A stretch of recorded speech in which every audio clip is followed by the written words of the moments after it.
Welcome, curious learners, to a journey into the less-known spiritual landscape of ancient Greece. When we think of Greek religion, images of grand temples, Olympic gods, and public sacrifices often come to mind.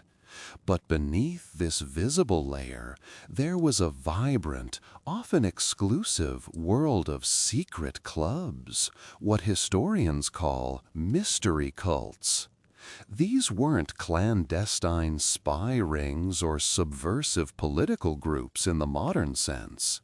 Instead, they were religious associations centered around secret initiation rites, mystical teachings, and a profound personal connection to the divine, offering a spiritual depth often absent from official state religion.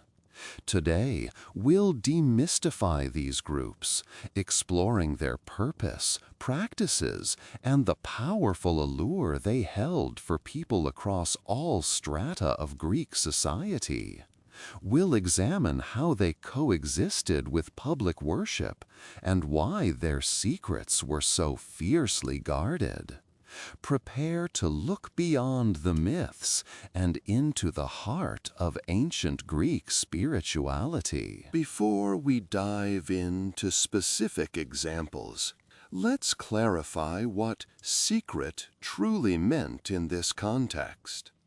It wasn't about hiding existence, but rather about guarding specific knowledge and rituals from the uninitiated. These were not secret societies like the Illuminati or Freemasons, at least not in the same operational sense. Instead, the secrets were the sacred ceremonies, the divine revelations experienced during initiation, and often specific symbols or passwords known only to members. The uninitiated could know a cult existed, but they could not know the mysteries themselves. This exclusivity created a powerful bond among initiates and preserved the sanctity of their experiences. It wasn't about power or political influence, but about a shared spiritual journey. Think of it less as a hidden organization and more as a sacred club with a very private membership experience. This distinction is crucial to understanding their role and appeal in the ancient world. Perhaps the most renowned and enduring of all Greek mystery cults were the Eleusinian mysteries. Located in Eleusis, a town near Athens, these rites honored Demeter, goddess of the harvest, and her daughter Persephone. For nearly 2 millennia, from around 1500 BCE until their suppression in the 4th century CE, people flocked to Eleusis. Unlike many other cults, the Eleusinian mysteries were open to virtually anyone: men, women, slaves, and even foreigners, as long as they spoke Greek and had not committed murder. This inclusivity made them incredibly popular, drawing participants from across the Hellenic world and later the Roman Empire. The initiation process was annual, culminating in a grand procession from Athens to Eleusis, followed by several days of secret rituals within the Telesterion, the great hall of initiation. What happened inside was so sacred, so profound, that initiates were bound by a strict oath of silence, an oath rarely broken throughout history. While the precise details of the Eleusinian rituals remain veiled in secrecy, ancient accounts and archaeological findings give us tantalizing clues. The initiates, known as mysti, underwent a series of purification rites, sacrifices, and a symbolic journey into the underworld, mimicking Persephone's abduction. The climax of the mysteries is believed to have involved three key elements: dromena, things enacted, likely sacred dramas; legomena, things spoken, perhaps secret teachings or prayers; and deiknemena, things displayed, possibly sacred objects shown to the initiates.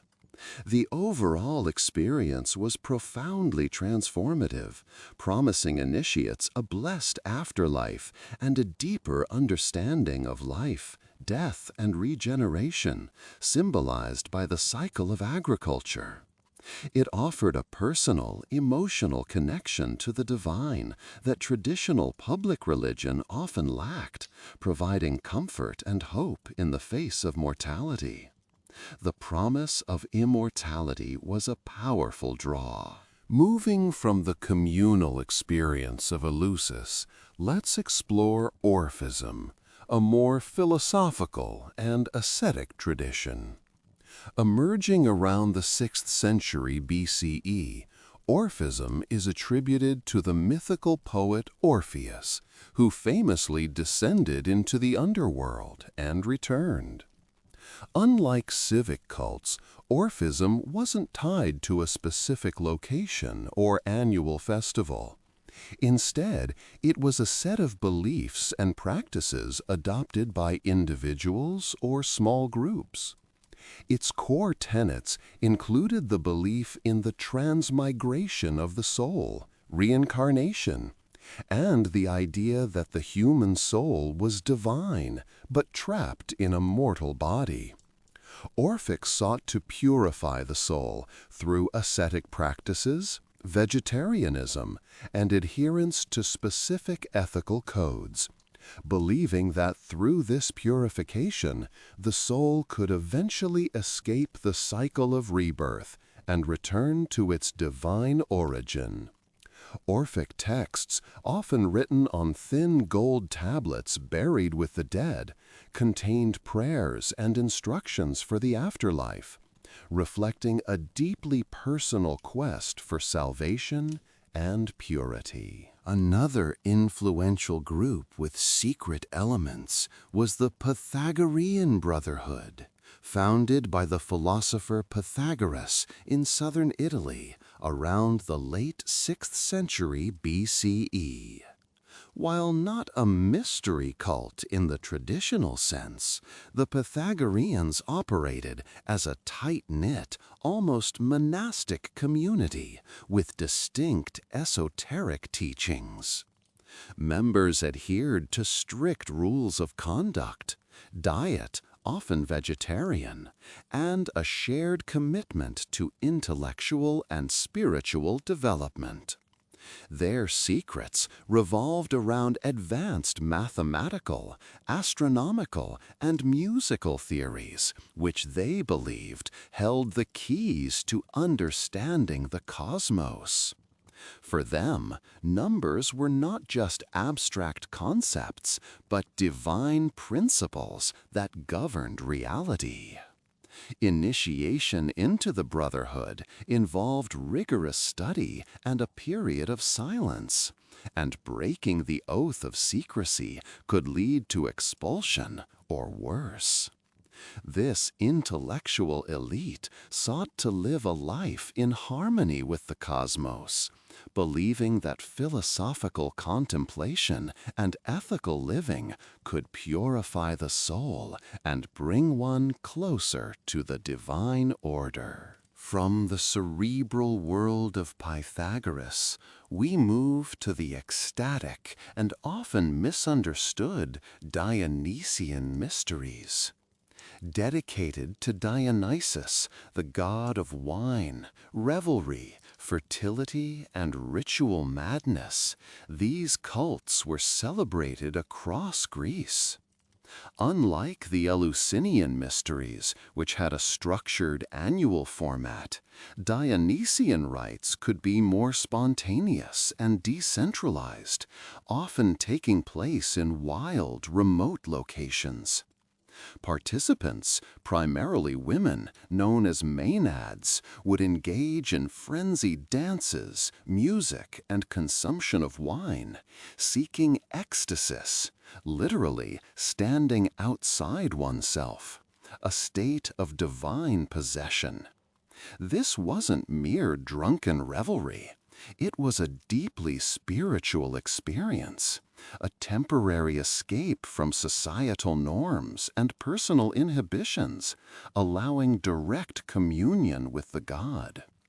While some accounts sensationalized their practices, portraying them as orgies of violence, the core intent was spiritual liberation and a return to primal, untamed nature, offering a powerful emotional release that balanced the rationalism of Greek society. Beyond the indigenous Greek cults, Eastern mystery traditions also found fertile ground in the Hellenic world, adapting and influencing local beliefs.